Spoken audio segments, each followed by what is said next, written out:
Friends నమస్తే, మీ శ్రీలహరి అండి. చక్క సాయంత్రం 6 అయిందండి. ఈరోజు చక్క స్నాక్స్ అడిగారు పిల్లలు. సరే అయితే అయిందని చెప్పి సెంటర్ పంపించి పచ్చిమిరకాయలు తెప్పించండి బజ్జీ వేద్దాం అని చెప్పి. చూడండి ఒక్కొక్క ఎంతెంత బాగున్నాయి కాయలు చూడండి చక్కగా. వీటి మజ్జిగా చీల్చేసి గింజలు మొత్తం తీసేసి మనం చక్కగా వామును పిండి కలిపేసి కొంచెం సాల్ట్ కలిపి వీటికి అప్లై చేసేసుకున్న తర్వాత వీటిని కట్ చేసుకొని ఇందులో వాము పెట్టిన తర్వాత మనం బజ్జీలు వేసుకుందాం. ఇదిగోండి పండగ సంక్రాంతి అప్పుడు శనగపిండి పట్టించానండి. చక్క గుళ్ళు తెప్పించింది నేను. చక్క ఫ్రెష్గా ఉందండి చక్క పిండి. కొట్టు తగ్గదైతే మొక్కజొన్న పిండి కలుస్తుంది. అయితే మనం ఫ్రెష్గా పట్టించిన పిండి అండి. చక్క దీన్ని కలిపేసుకొని వీటిలో చక్క మనం వాము ఉప్పు శనగపిండి కలిసి మిక్సీ పెట్టి పిండి పెట్టేసిన తర్వాత మనం బజ్జీలు వేసుకుందామండి ఈరోజు. ఇదిగోండి వాము చక్క జాలో పోసేసుకున్నాను. కొద్ది శనగపిండి,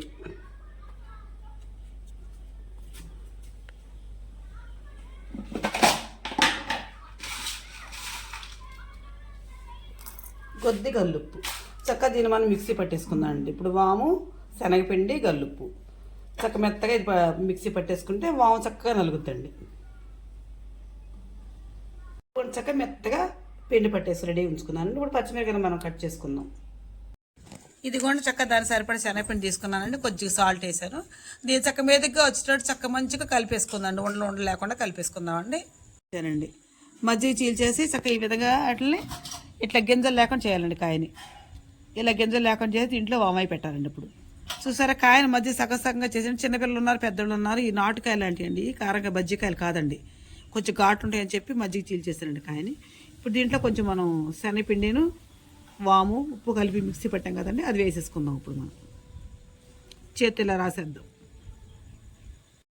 ఇది కూడా చక్కగా ఈ విధంగా వాము ఇలా రాస్తున్నారండి. అదే మామూలు కాయలు బజ్జికాయలు అనుకోండి కారం ఉండదు, ఇంత రాసే పని కూడా ఉంటుందండి. ఇంట్లో పెద్దవాళ్ళు కూడా ఎక్కువ కారం పట్టరండి మాకు. కాకపోతే బజ్జీలు అంటే అందరికి ఇష్టం ఉండదు. బజ్జీలు ఇష్టపడిన ఎవరండి, అందరూ ఇష్టపడతారండి. ఇదిగోండి ఈ విధంగా చక్క మనం మొత్తం ఈ కాయలన్నీ కూడా ఈ విధంగా పెట్టేసుకొని మనం బజ్జీలు వేసుకుందాం. 4 కాయలు పెట్టాలి, మొత్తం కూడా మనం పెట్టాలి, గింజ మొత్తం తీసేయాలి. ఇదిగోండి ఈ విధంగా చక్కగా నేను మజ్జిగ చేసినట్లు వాము చక్క ప్రతి దాంట్లో ఇలా వాము రాసేసానండి. ఇదిగోండి పిండి కలుపుకున్నాను, చక్క లూజ్గా కలిపా. వీటిని చక్క నూనె కాగిన తర్వాత ఇందులో వేసేద్దామండి. ఫస్ట్ వేస్తున్నా అది కూడా ఆ విధంగా వేసుకోవాలండి బజ్జీ. అసలు మనం చేర్చకుండా వేసామనుకోండి 3కి 4-5 ఉంటే కానీ ఎక్కువ పట్టవండి. కొంచెం కారం కూడా తగ్గుద్దండి ఇట్లా వేసుకుంటే. మనం మేమైనా ఇష్టంగా తినొచ్చండి, పిల్లలైనా ఇష్టంగా తింటారండి. ఈ విధంగా వేసుకోవాలండి బజ్జీలు. అసలు బజ్జీలు అక్కడ చిరుకులు పడ్డప్పుడు వేసుకుంటే భలే ఉంటాయండి. ఇంకా కట్టెల పొయ్యి మీద ఇంకా బాగుంటాయండి. మా గార్డెన్లోనే ఉందండి పొయ్యి, కాకపోతే ఈరోజు చీకటి పడిపోయింది. ఇక లోపల వేస్తాను. ఈ విధంగా వేసుకోవాలండి బజ్జీలు.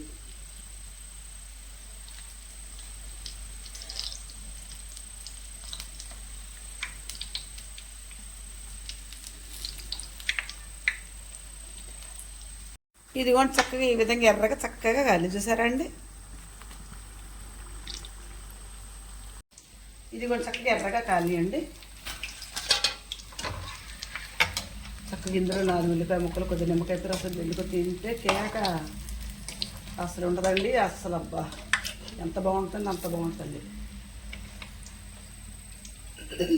ఏ ఫంక్షన్కి వెళ్ళా బజ్జీ పెట్టారా అని అడుగుతానండి నేనైతే. నాకు అంత ఇష్టం అండి.